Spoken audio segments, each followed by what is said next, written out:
Como está? Eu sou o Dr. Fernando Lemos, coloproctologista, especialista das doenças do intestino, do reto e do ânus. E nesse vídeo eu gostaria de falar para você sobre esteatose hepática, ou o termo mais do popular, fígado gorduroso, ou também pode ser chamado de fígado gordo. Talvez você que está me assistindo está perguntando desde já o que o Dr. Fernando, coloproctologista, especialista de intestino, sabe de fígado e por que ele vai falar nesse assunto. Essa sua dúvida é uma dúvida de muitas pessoas, só que eu quero já explicar para vocês que todo coloproctologista, obrigatoriamente como pré-requisito, antes de fazer a coloproctologia, você tem que ser cirurgião geral ou cirurgião do aparelho digestivo, ou seja, você opera fígado, você opera estômago, você opera baço, você opera pâncreas, para depois você poder fazer a coloproctologia. Então todo coloproctologista é um especialista da parte digestiva, obviamente mais da parte cirúrgica, né? Só que como chega muitos pacientes para mim com sintomas que muitas vezes se confundem com sintomas de intestino, e eu acabo diagnosticando a esteatose hepática, o fígado gorduroso, e muitos pacientes chegam encaminhados de outros médicos, aí nós acabamos tendo que diagnosticar ou até mesmo tratar pacientes com esta queixa. E o que é a esteatose hepática? Um conceito simples, porque essa pequena aula aqui vai ser apenas pinceladas de um assunto que é muito extenso. Esteatose hepática nada mais é do que gordura dentro das células do fígado, que são chamados de hepatócitos. Existe uma média mais ou menos de 10% de gordura entremeada nas células do fígado. Quando esses 10% é ultrapassado, aí a pessoa já tem algum grau de esteatose hepática. Já de início eu gostaria de dizer que existe a esteatose grau 1, a grau 2 e a grau 3. Do grau leve, moderado e até o acentuado. Que queixas geralmente os pacientes que chegam a mim e eu acabo diagnosticando a esteatose hepática chegam dizendo assim: doutor, eu tenho muitos gases e eu noto que esses gases se localizam principalmente do meu lado direito. Outras pessoas dizem: eu estou com um desconforto, um peso no meu lado direito, embaixo das minhas costelas do lado direito. Outras pessoas dizem: eu estou com a minha digestão muito lenta. Ou outros usam um termo mais coloquial: a minha digestão está pesada, tudo que eu como parece que pesa. Outras pessoas referem que estão com náuseas, com ânsia de vômitos com frequência depois que se alimentam. Como eu também já gostaria de dizer que muitas pessoas têm esteatose hepática, principalmente o grau leve, que é diagnosticado em algum exame de imagem, que logo nós falaremos, e não tem sintomas nenhum. Então tem muitas pessoas que nem imaginam que tem esteatose hepática e acabam tendo. De antemão, eu gostaria de dizer quais são as causas mais comuns da esteatose hepática. De longe, as mais comuns são essas primeiras que eu vou citar. Primeiro, pessoa que ingere muita bebida de álcool. É uma grande causa para aumentar a gordura nas células do fígado. Segundo, obesidade, que é o mal do século. Quase todas as pessoas estão sobrepeso, algumas estão obesas e outras estão obesa mórbida. É um excesso de gordura em todo o corpo generalizado, inclusive e principalmente no fígado. Sedentarismo. A maior parte das pessoas hoje em dia não se exercita, não se movimenta. E isso aí é observado também nas crianças, nos adolescentes que antes brincavam em pátios, brincavam nas ruas, hoje estão presos dentro de casas, dentro de apartamentos, mexendo em computador, mexendo em tablet, em redes sociais. Independente de às vezes você me dizer, os pais me dizem: mas doutor, é muito perigoso. Pois é, mas nós temos que ver uma outra alternativa. Outra grande causa é a péssima alimentação. As pessoas se alimentam com muitas coisas que são ruins para a parte do fígado. E isso aí acaba sobrecarregando o fígado e com isso causando esteatose hepática. Eu cito de antemão, logo nós vamos citar mais, lanches, o famoso hambúrguer, o cachorro-quente, o X, como você queira chamar, né? Muito produto industrializado, muita fritura, muito embutido que tem muita gordura, né? Isso aí eu tenho observado esteatose hepática que nunca antes nós observávamos na última década ou nas últimas 2 décadas, crianças, pré-adolescentes com 10, 11, 12 anos sendo diagnosticados com esteatose hepática. E aí já é uma das causas deste grande problema. Outro problema que eu poderia citar, não é tão comum como essas causas aí, mas podemos citar pessoas que têm problema de tireoide e hipotireoidismo, aumenta a chance de ter esteatose hepática.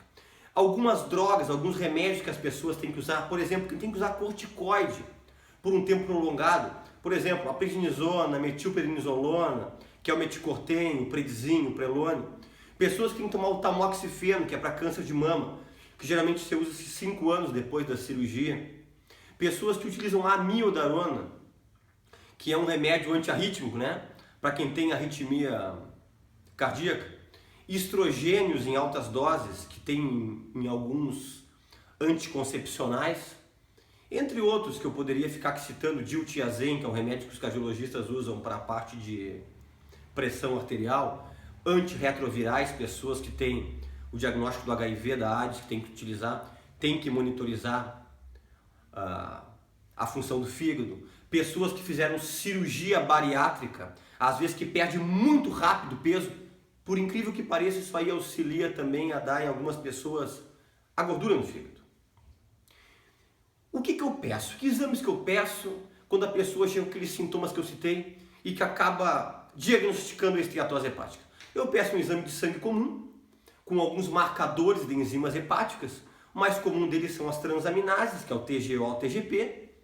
Peço a gama-GT, peço as bilirrubinas, peço a albumina, que é uma proteína que tem muita relação com o fígado. Eu peço TP, que é o tempo de protrombina, que na verdade é um fator de coagulação, e são fatores de coagulação que são produzidos pelo fígado, e quando o fígado está deficiente ou está doente, esse TP baixa.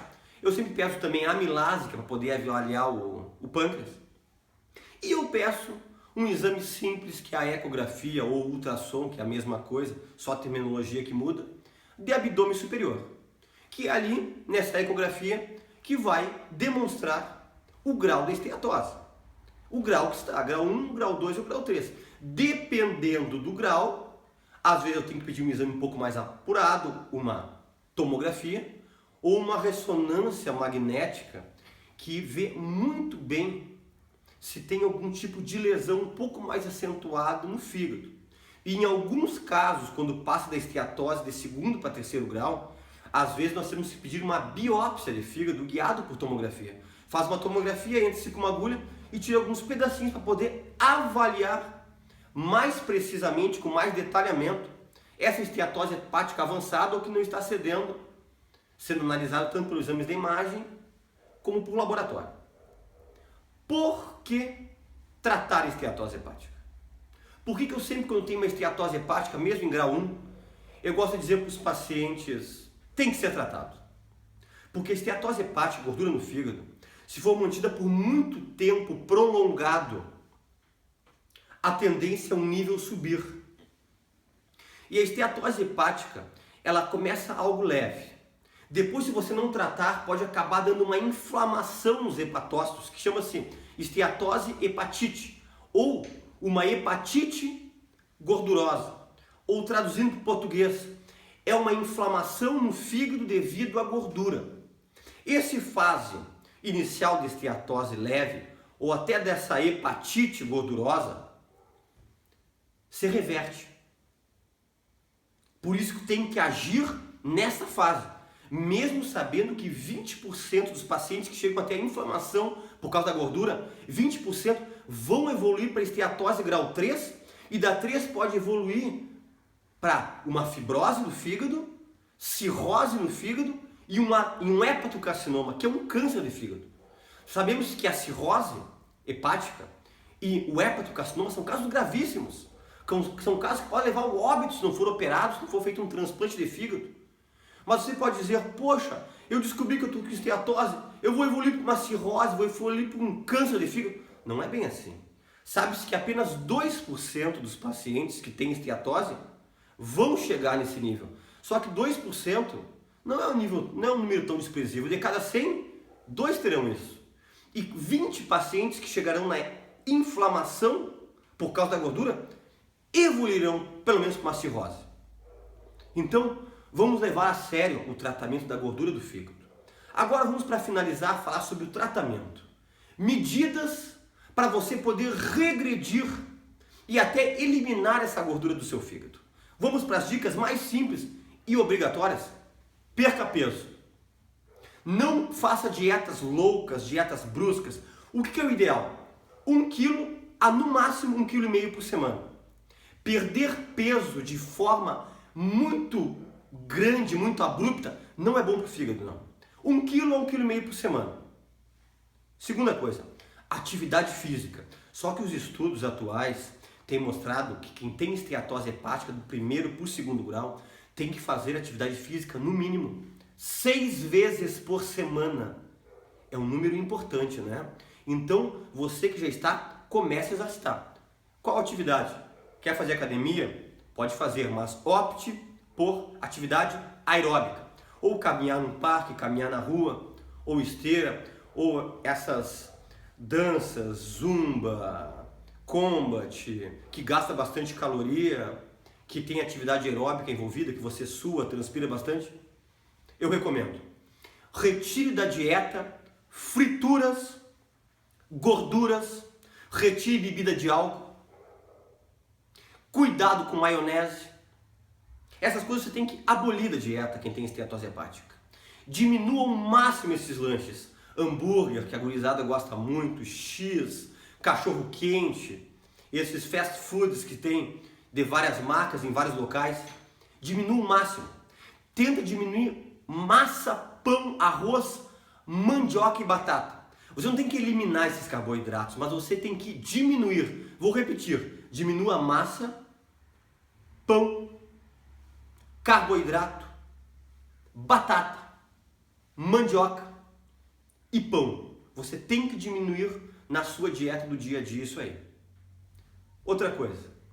Se as transaminases, as enzimas hepáticas estiverem alteradas e a esteatose já tiver passado de um 1º para um 2º grau, obrigatoriamente eu sempre sugiro entrar também com uma medicação. Que medicação é essa? São hepatoprotetores. Eu poderia citar vários aqui. São remédios que protegem o fígado, que dão uma aliviada para o seu fígado poder trabalhar com mais folga. Citaria, por exemplo, Forfig. É um remédio que eu gosto muito, que é o Silibum mariano, um remédio fitoterápico que tem que ser feito um tratamento durante 6 meses. O Metodoxil, que é a piridoxina. Metilcolim B12 antigo, Xantinon B12, né? Tantos outros hepatoprotetores, mas que eu sugiro entrar e eu sempre prescrevo para pacientes que já estão numa esteatose um grau um pouquinho mais leve. E algo que eu deixei para falar agora, algo que é muito ruim para a esteatose hepática, que é uma coisa muito comum, são pessoas que têm dislipidemia. O que é a dislipidemia? É a elevação do colesterol, principalmente do seu LDL, que é o colesterol ruim, e dos triglicerídeos. Os triglicerídeos são mais vilões na esteatose hepática do que o próprio colesterol. Então você tem que entrar com medicamentos específicos para baixar o colesterol e triglicerídeos. Porém, cuidado, se os seus níveis enzimáticos do fígado estiver muito elevado, existem alguns remédios para o colesterol, principalmente as estatinas, eu cito muito comum simvastatina, que pode prejudicar e piorar essa situação. Então o seu médico, seu especialista vai saber dar um remédio que vai ajudar a controlar essas taxas de gordura no seu sangue com medicamentos que não vão afetar ou piorar mais ainda o funcionamento do seu fígado. E eu gostaria de agradecer a sua atenção e até um próximo vídeo.